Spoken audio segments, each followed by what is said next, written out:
Well, we're here. This is the last interlude before we go into the Orianna endgames. We offload more craft to simplify item management. The only significant thing we'll do here is recruit Helicent, the utility Goto of the game. She costs 2000 gold to hire for Orianna's endgames. She gets 2 actions a turn and can refresh a unit once per turn, which has an inspiring dance effect of also upping their strength, magic, and defense by 2. She can also rally Spectrum for +2 to all stats of allies within 2 tiles, and comes with a nice 4 leadership stars. She also has a number of aura skills, but we won't really make use of those.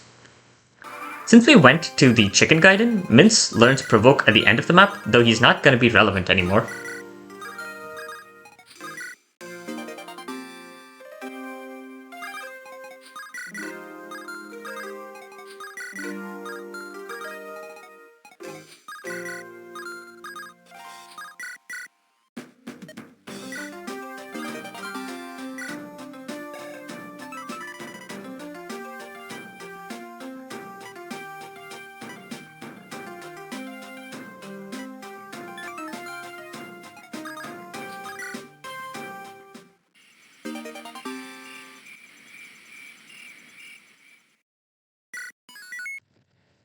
Alright, this is it. We're in the endgame. The objective says it all. It's time for our final epic showdown with Blaine, the recurring boss who's shown up several times until now. Sure, he might have big stats, but he's just one guy. How hard can it be to crush him? To put off the decisive moment, we'll go ahead and promote Chalice, which coincidentally will let her use Fortify.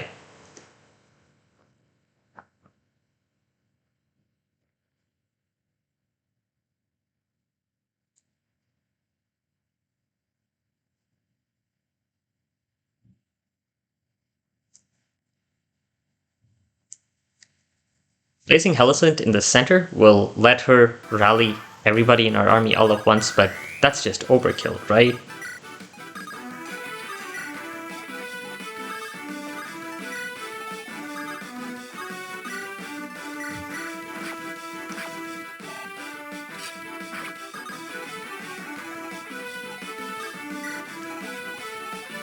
Maurice will take the boss kill since he's an EXP target like we said, and we're done.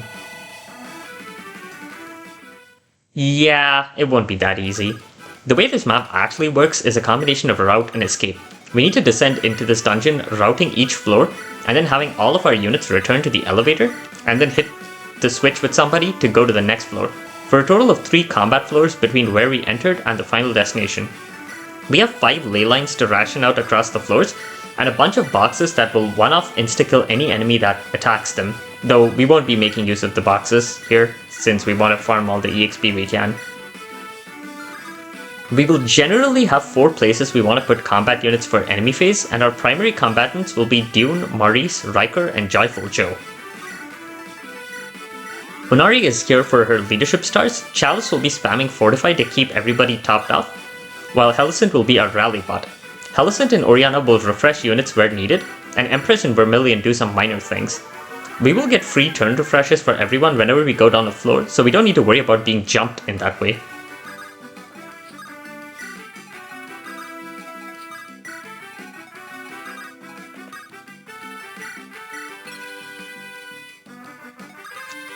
Who will we fight on these floors, you ask?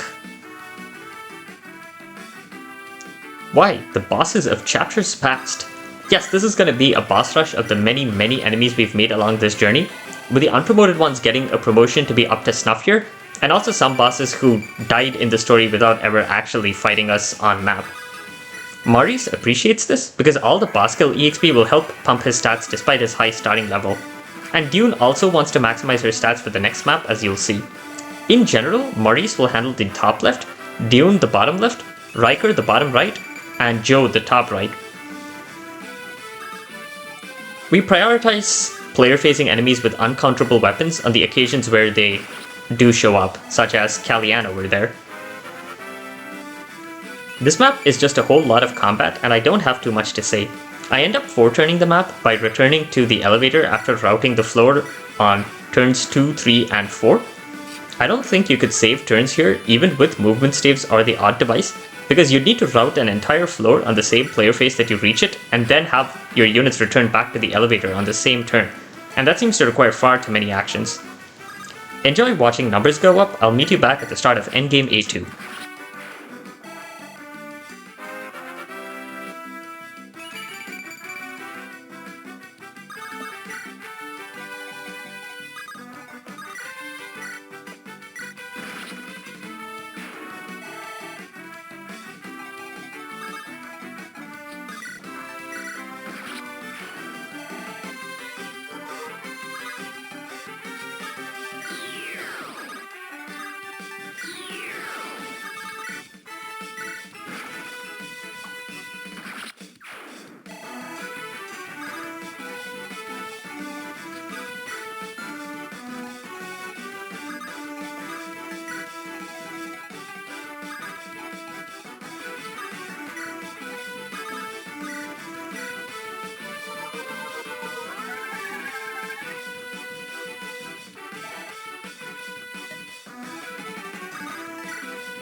It turns out that the big bad here was our very own Q-Lan.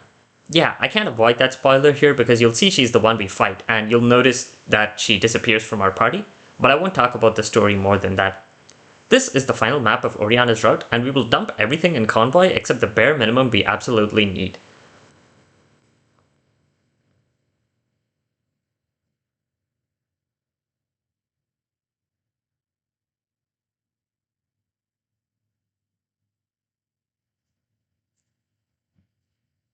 I skipped over the message, but as a special treat, all of our units get a free +2 movement on this map.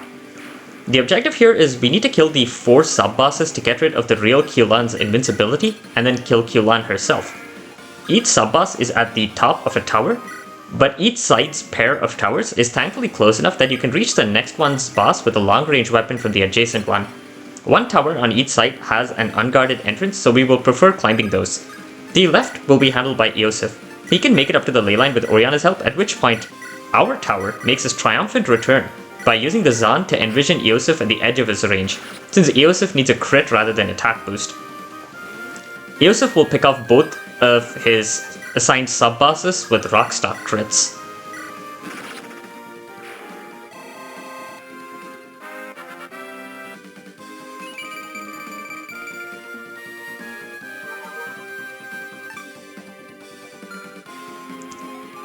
The right will be handled by Dune and Tazzle, with Helicent being the rallier and refresher.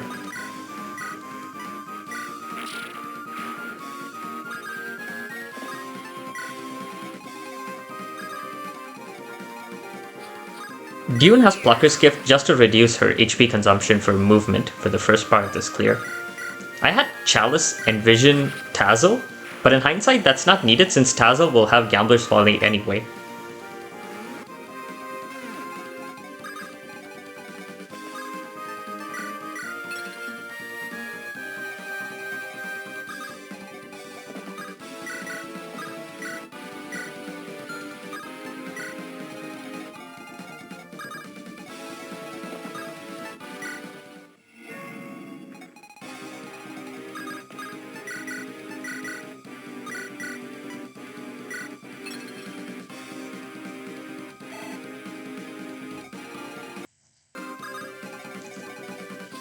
Dune kills the third sub-boss with the Seahawk flag to proc Gale Force.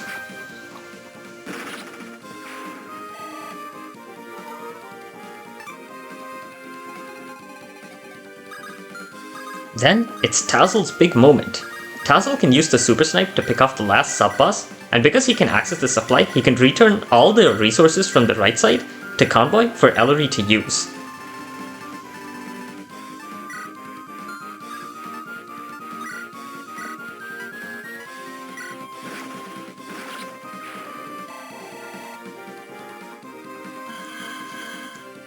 Q-Lan loses her invincibility, becomes a Draco zombie, and gets Dragon Skin, which reduces damage taken on player phase by 50%.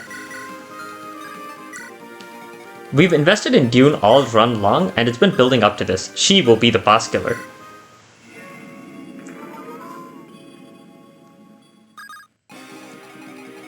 Despite the Dragon Skin, she almost one-rounds the boss with a double crit, and indeed, if she had the Fire Emblem, it would be a one-round.